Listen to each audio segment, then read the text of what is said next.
दर्यापूर नगरपालिकेमध्ये भाजप राष्ट्रवादी अजित पवार गटाच्या वतीनं तरुण युवकांना निवडणुकीच्या रिंगणात उतरवलं। कारण तरुणच हा देशाचं भविष्य घडवू शकतो।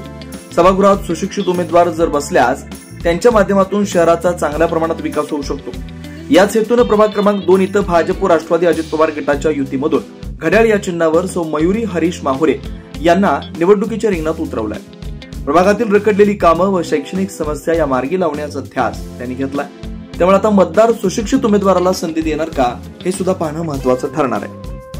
स्थानिक स्वराज्य संस्थेच्या निवडणुकीला आता मोठ्या प्रमाणात वेग आला आहे। आपण पाहतो की 2 डिसेंबरला मतदान होणार आहे। अशातच आता विविध पक्षातील जे उमेदवार आहेत आपापल्या प्रभागामध्ये प्रचार करत आहेत। भाजप आणि राष्ट्रवादी अजित पवार गटाच्या वतीने दर्यापुरात युती करण्यात आली आहे आणि या युतीमधून तरुणांना मोठ्या प्रमाणात संधी दिली आहे। प्रभाग क्रमांक 2 या ठिकाणी मयुरी हरीश माहुरे यांना सुद्धा राष्ट्रवादी घड्याळ या चिन्हावर ह्या निवडणूक लढत आहेत। आपल्यासोबत मयुरी ताई आहेत। ताई, काय सांगाल, तुम्ही प्रथमच निवडणुकीच्या रिंगणात उतरले आहे, कोणता अजेंडा आहे, कोणती अशी प्रमुख तुमच्या नगरामध्ये समस्या की त्या तुम्ही निवडणुकी घेऊन लोकांपर्यंत जाता?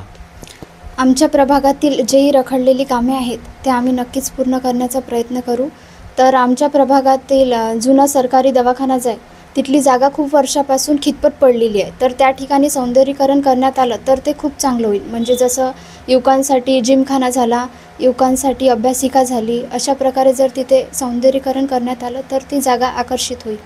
तुमच्या विरोधात बलाढ्य आणखी सुद्धा मोठमोठे राजकीय लोक आहेत तुमच्या विरोधात, तर कशा तुम्ही या सगळ्या गोष्टीला सामोरे जाणार?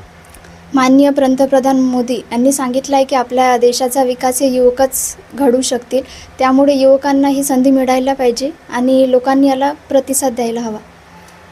मतदारांना आता तुम्ही काय आवाहन करणार? आता तुम्ही मतदारांच्या घरी जात आहे, मतं मागत आहे, त्यांना तुम्ही कोणते आश्वासन देऊन राहिले?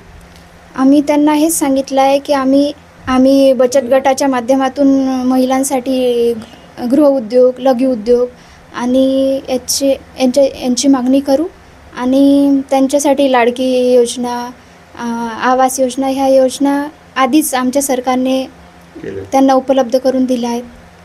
काय वाटते, नगरपालिकेवर यावेळेस भाजप आणि राष्ट्रवादी अजित पवारची गटाची सत्ता बसणार का? राष्ट्रवादी काँग्रेस पार्टी आणि भारतीय जनता पार्टी यांची सत्ता नक्कीच बसेलच। जुन्या तहसीलजवळ लोकांच्या सोयीसाठी मंडळ अधिकाऱ्याच्या ऑफिसची मागणी आम्ही केलेली आहे आणि आमची सत्ता बसली तर आम्ही ते तात्काळच ती उपलब्ध करून देऊ। तुमच्या माध्यमातून मी जनतेला हेच सांगू इच्छिते की केंद्रापासून तर राज्यापर्यंत आमचीच सरकार आहे। त्यामुळे येणाऱ्या 2 तारखेला होणाऱ्या युतीच्या उमेदवारांना निवडून द्या हीच विनंती। नक्कीच। तर आपण जर पाहत असाल की या ठिकाणी मयुरीताईंनी आपल्याला प्रतिक्रिया दिल्या आहेत की ज्या नगरातल्या विकास जो रखडलेला आहे हा विकास आम्ही पूर्ण करण्याचा प्रयत्न करू आणि दर्यापूर नगरपालिकेवर भाजप आणि राष्ट्रवादी अजित पवार गटाची सत्ता या ठिकाणी बसणार, असं सुद्धा त्यांनी या ठिकाणी सूचक वक्तव्य आपल्याला दिलेलं आहे। मी किरण होले, जनविकास न्यूज, दर्यापूर। वेगवान घडामोडी पाहण्यासाठी आमच्या चॅनलला लाईक व सबस्क्राईब करायला विसरू नका।